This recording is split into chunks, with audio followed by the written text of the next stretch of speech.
Hello, friends. On tonight's episode of Locked On Jets, we have a couple of fun things to discuss.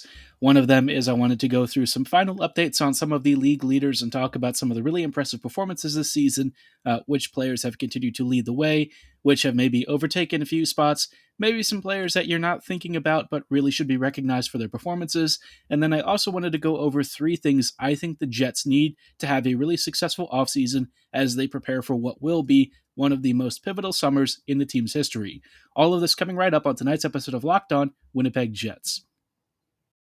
Or Locked On the Hockey Jets, your daily podcast on the Winnipeg Jets. Part of the Locked On Podcast Network, your team every day.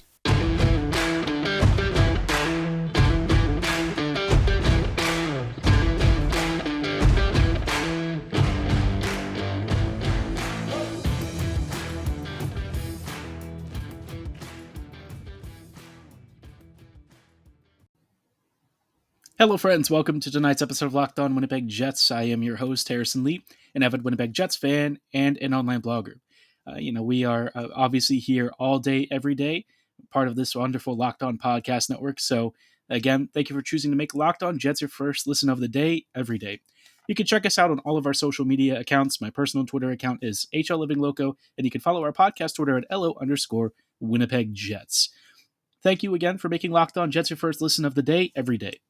If you do want to give us a follow and a subscription, be sure to like, follow, and subscribe on your favorite podcasting platform of choice. We're available on Spotify, Google, Megaphone, Apple, Odyssey, and as you can see from this, YouTube.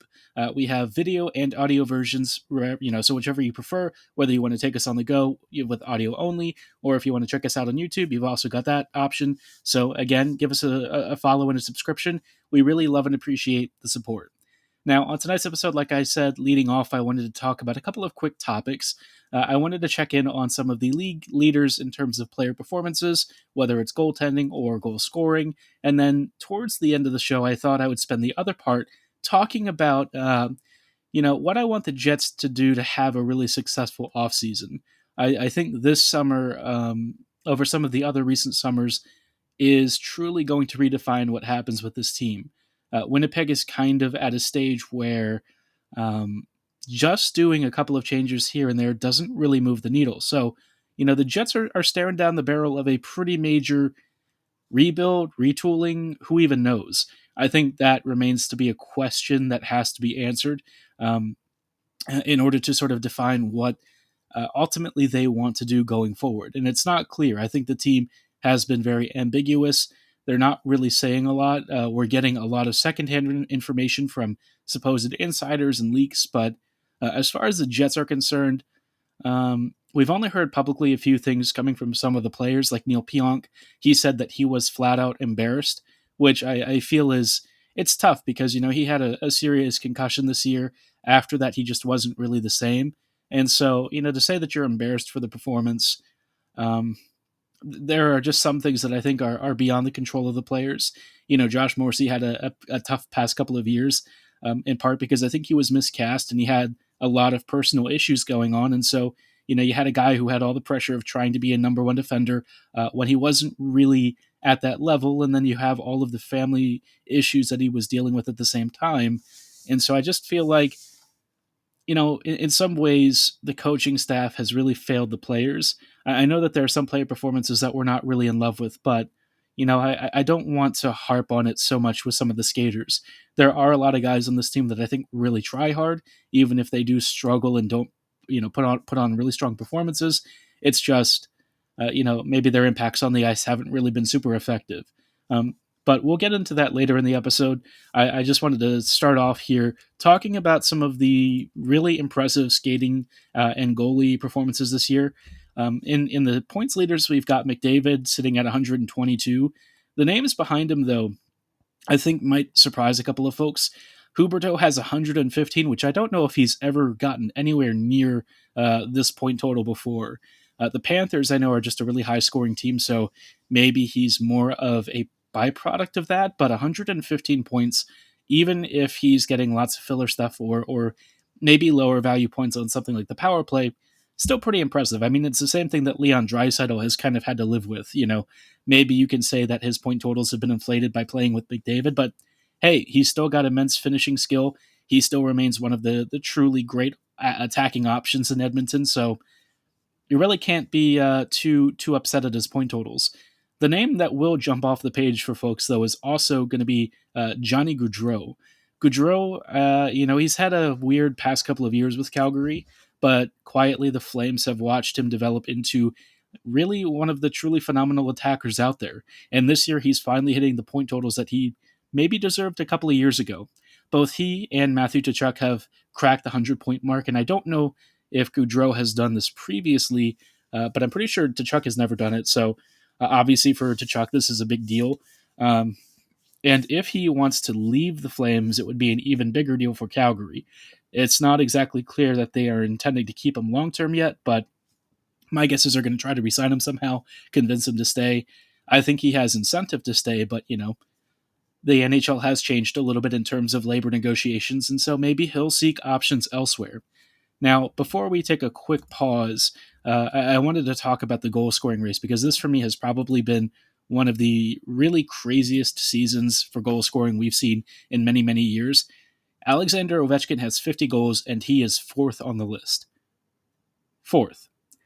In first is Auston Matthews with 60. I believe he is the first Leaf to hit 60 in ages, maybe even ever. I don't recall the exact record, but I do believe he has been considered the top American goal scorer in a single season now, which is crazy. Leon Draisaitl is there with 55 in second place, and then Chris Kreider with 52 in third place. Scoring across the board definitely seems like it's up this year, but to have 60 goals in a season, that's just insanity. We really don't ever see that. I think it's been, they said something like 20 or 30 years since it last happened. So, yeah, I mean, the fact that Ovechkin hasn't hit that point, but Auston Matthews has, just tells you how talented Matthews is. And honestly, I think he has like 14 or 15 goals in the power play. So a lot of it really is coming at even strength. Pretty crazy numbers, and it's clear to see that Matthews more than likely is going to win the Rocket Richard. And I think he's also in the running for Hart Trophy, which I think this one is going to be a really complicated topic because I have another player that I do think actually does deserve it this year. But again, we'll save that for just a few minutes down the road. Before we go any further, though, and continue talking about some of the crazy performances this year, I just wanted to give you a heads up about a really cool sponsor. If you've ever heard of them, they're HelloFresh. Don't know them? No problem. With HelloFresh, you get farm fresh, pre-portioned ingredients and seasonal recipes delivered right to your doorstep. You can skip trips to the grocery store and count on HelloFresh to make home cooking easy, fun, and affordable. That's why it's America's #1 meal kit. HelloFresh's chefs really know how to diversify the menu with seasonal recipes like salmon limon and pasta primavera. Not really into those, or maybe want to make a few customizations? No problem. You can customize your favorite dishes with even more options than ever, upgrading for more deluxe options, maybe swapping out a protein or a side for another. You can even add protein to a veggie meal if you think you need that extra bit of protein boost. You've got more choices, more variety, and more meals truly tailored to your tastes. No matter what you're into, HelloFresh is going to have you covered.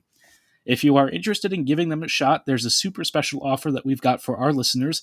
You can go to HelloFresh.com/LockedOn16 and use code LockedOn16 for up to 16 free meals and 3 free gifts. Again, that is HelloFresh.com/LockedOn16 with promo code LockedOn16 at checkout to get up to 16 free meals and 3 free gifts.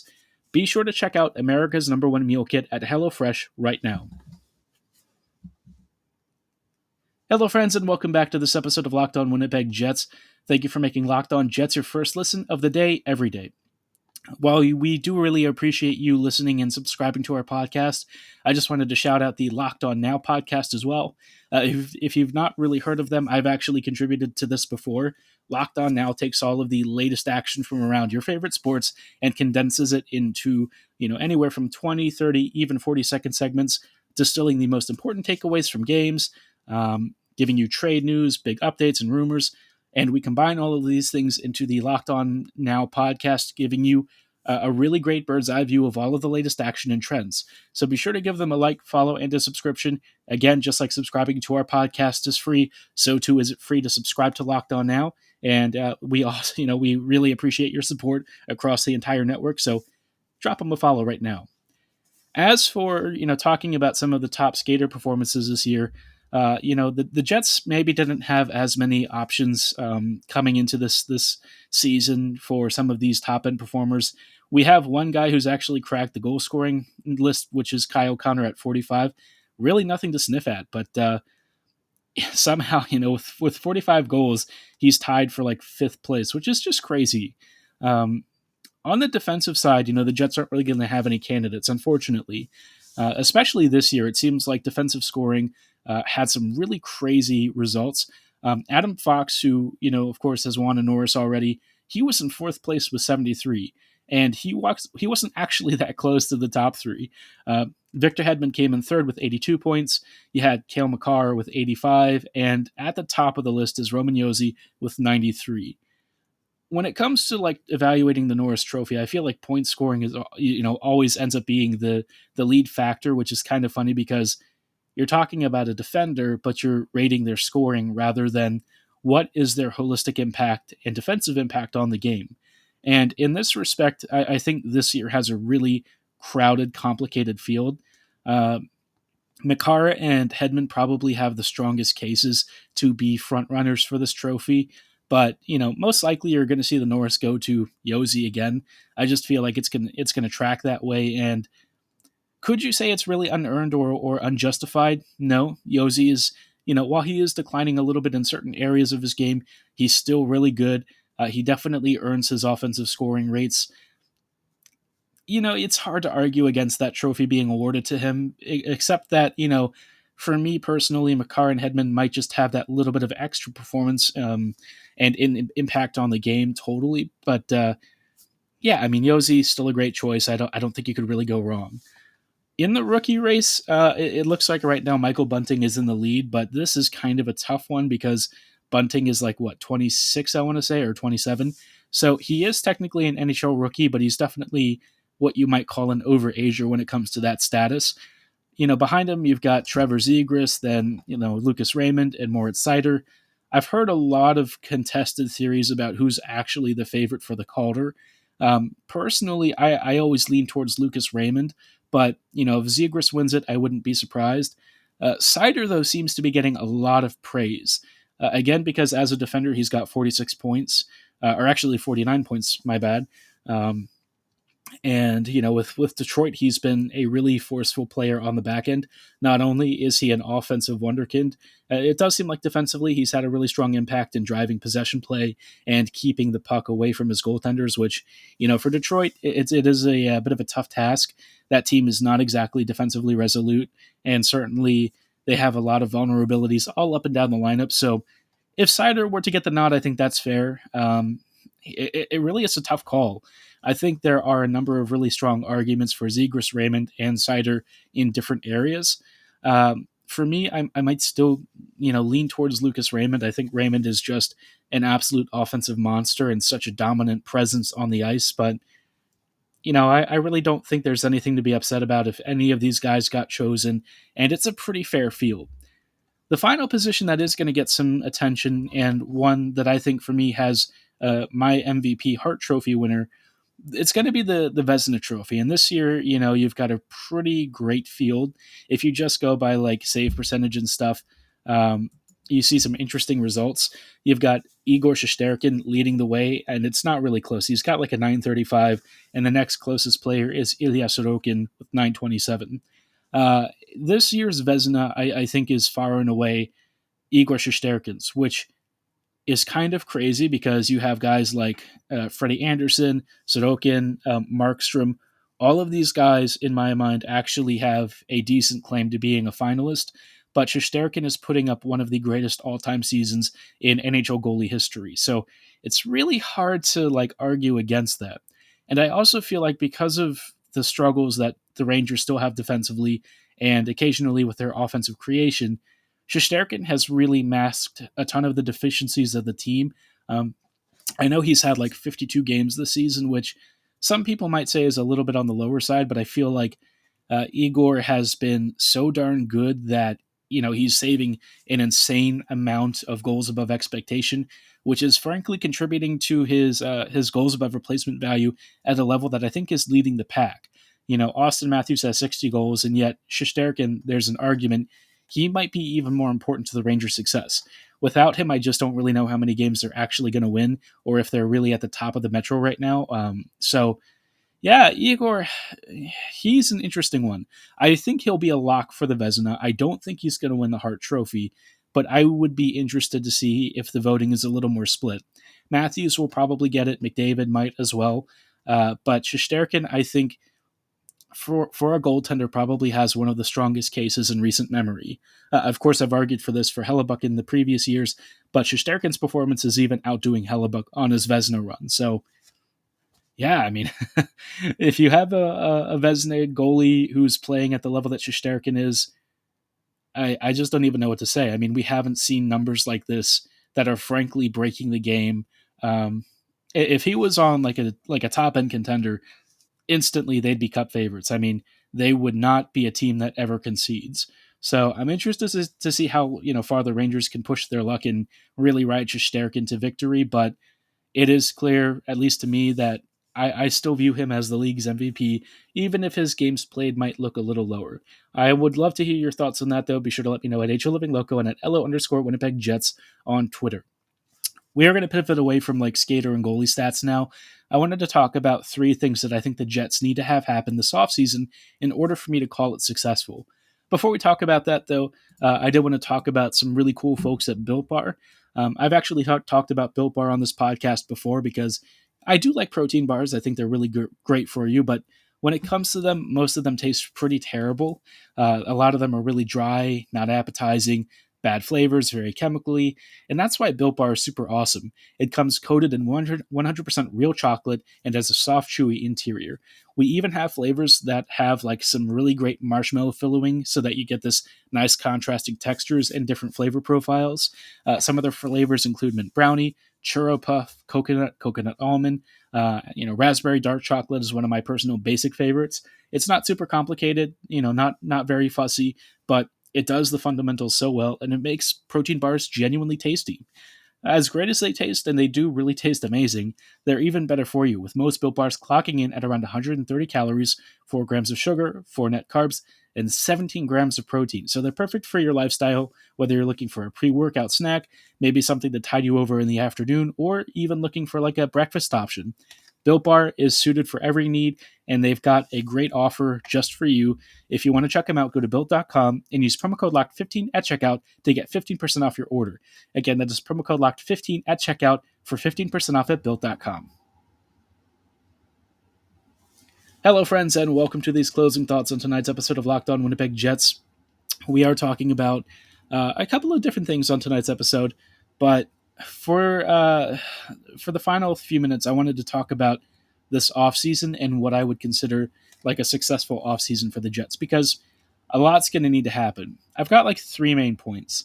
I think the first is to make a decision on what direction you want to take the rebuild or the retool. I think the Jets have often been very hesitant to make big splashes. The largest acquisitions that they made are Schmidt and Dillon in recent times. Of course, the Line A for Dubois trade happened, but I feel like that was more, being forced into a situation where Line A just did not want to stay.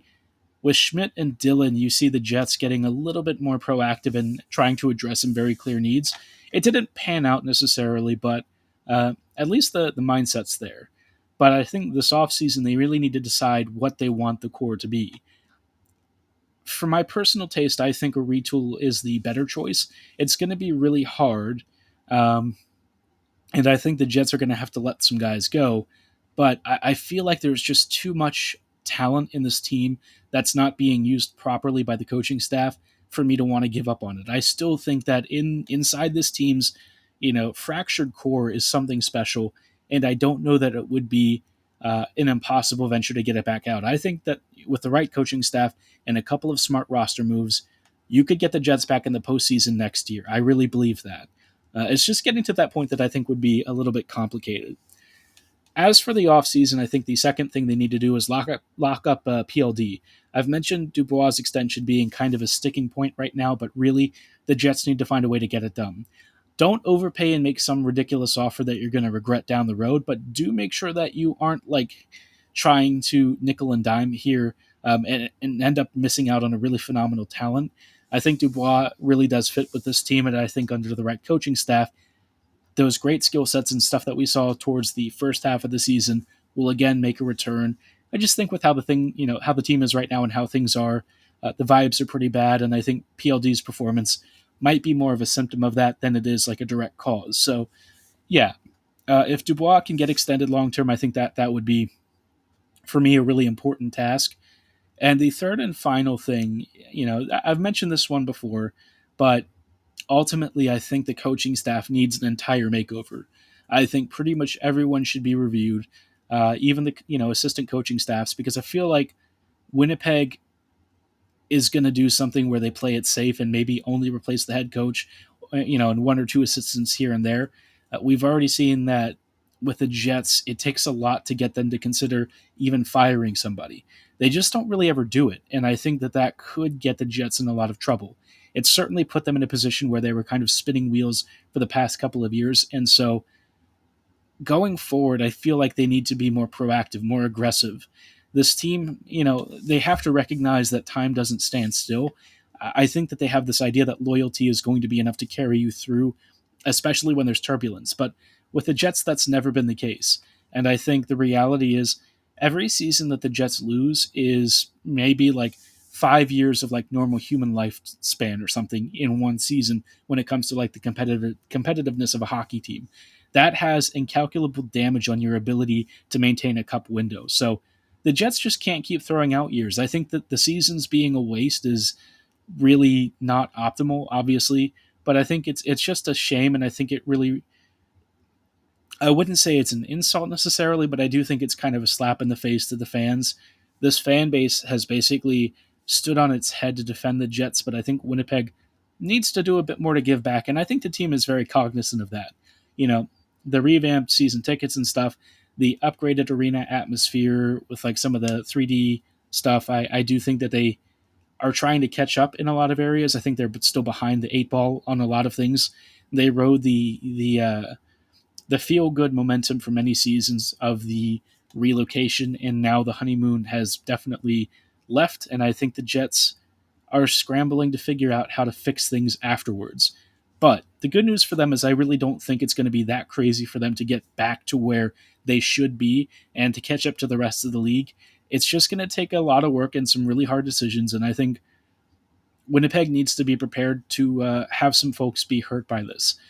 Unfortunately, it is, a very human business. We're not dealing with machines. And so when you fire your friends and stuff, it's going to be a very sticky situation. But hopefully, folks can be let go with grace. And a new coaching staff that can really take this team to the next level is introduced, and to give the fan base something to be excited about. I think the past few seasons, you hear Canada Life Center, it's just dead. There's no life, no excitement, nothing. And I feel like that for me is just painful. I was there a couple of years ago during the playoffs when it was like an absolute barnstorming experience. It's one of the coolest things I've ever witnessed with my eyes and ears and all of my senses. You had to be there. And I feel like for Canada Life to be so quiet, I could probably hear Tom and, chasing Jerry down the hallway. It's just not good enough. I feel like Winnipeg needs to restore that passion. If your motto is fueled by passion, I want to see it. I want to see that excitement. And I think the players desperately need it. The guys, I feel bad for them. They just look depressed and they seem upset. And if I was in their position, I would be too. I would feel both responsible and also let down by, the folks I'm working with. So, yeah, a lot's going to have to happen. But if those 3 points can be hit, I think the Jets are going to be, at least on the right path towards getting to where I believe they can be. I know that there is a playoff team in this squad somewhere.